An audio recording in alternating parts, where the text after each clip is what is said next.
میدان بدر کے اندر اللہ تبارک و تعالی نے مدد فرمائی، نصرت فرمائی مسلمانوں کی، اور ایسی کامیابی دی کہ پورا کفر جو اس وقت موجود تھا وہ کانپنے لگا کہ مسلمانوں کے پاس اتنی قوت کہاں سے آ گئی، اتنی طاقت کے یہ کس طرح مالک ہوئے۔ بغور سمجھیے گا بات کو، ذرا تھوڑا سا پس منظر سمجھ لیں۔ 15 سال تک اعلان نبوت کے بعد نبی پاک صلی اللہ علیہ وسلم نے کسی جنگ کی، کسی لڑائی کی اجازت نہیں دی، کسی قسم کی منع فرمایا، بلکہ فرمایا لکم دینکم ولی دین، تمہارا اپنا دین ہے، ہمارا اپنا دین ہے، منع کر دیا گیا۔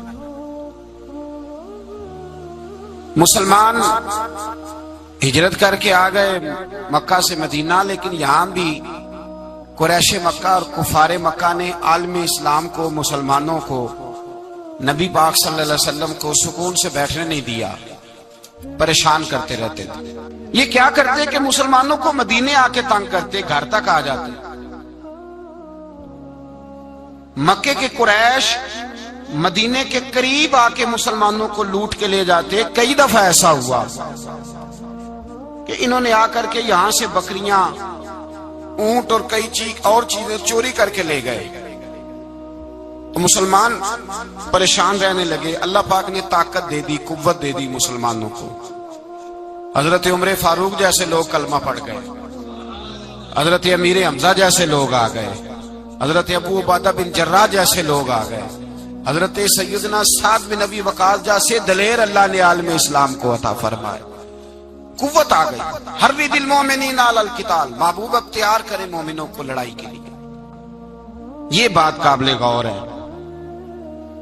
حضور نے فرمایا بھی 1000 کا لشکر اسلحے سے لیس ہو کے آ رہا ہے، تم 313 ہو، تمہارا ارادہ کیا ہے؟ نہ تمہارے پاس زرہیں ہیں، نہ تلواریں ہیں، نہ تمہارے پاس نیزہ ہے، نہ تیر ہے، کیا کرنا ہے؟ صحابہ کرام علیہم رضوان فرماتے ہیں جب نبی پاک صلی اللہ تعالی علیہ وسلم نے مشورہ لیا نا، تو سب سے پہلے جو شخصیت اٹھی وہ حضرت ابوبکر صدیق کی ذات تھی۔ جناب صدیق اکبر اٹھے، عرض کرنے لگے محبوبہ بات ہی کوئی نہیں، آپ حکم کریں، ہم تو بڑی دیر سے تیار بیٹھے۔ حضرت عمر کہنے لگے حضور میں تو تھک گیا ہوں انتظار کر کر کے۔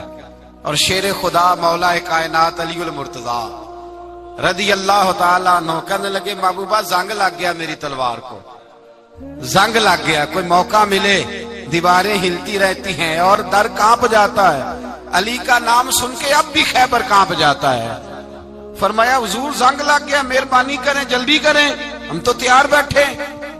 حضور نے پھر توجہ کی، نبی پاک صلی اللہ تعالی علیہ وسلم نے پھر توجہ کی۔ تو یہ تو سارے وہ بول رہے ہیں جو میرے ساتھ مکے سے آئے ہوئے ہیں، مدینے والے بھی تو بولے نا۔ تو مدینے والوں میں سے حضرت مقداد اٹھے، حضرت مقداد رضی اللہ تعالیٰ عنہ، اور اٹھ کے عرض کرنے لگے یا رسول اللہ آپ کا اشارہ ہماری جانب ہے؟ حضور نے فرمایا ہاں تمہاری جانب ہے۔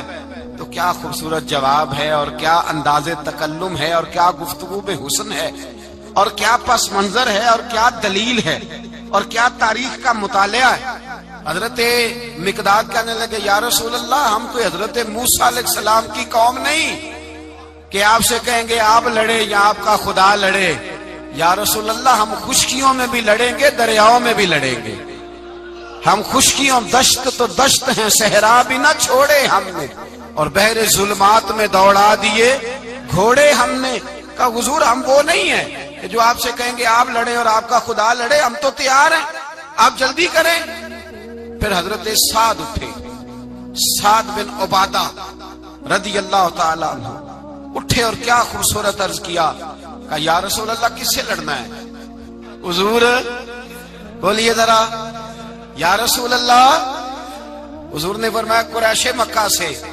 تو صحابی کا وجد دیکھیے گا، انداز دیکھیے گا، کہنے لگے حضور سنا ہے جن نظر نہیں آتے، دیو نظر نہیں آتے، سنا ہے دکھائی نہیں دیتے، محبوبہ آپ حکم کرے میں تو جنوں سے بھی لڑنے کے لیے تیار ہوں، میں تو ان دیکھی جگہوں پہ تلواریں چلا جاؤں گا، نبی کا حکم ہو تو کود جائیں ہم سمندر میں، جہاں کو محو کر دے نعرہ اللہ اکبر میں۔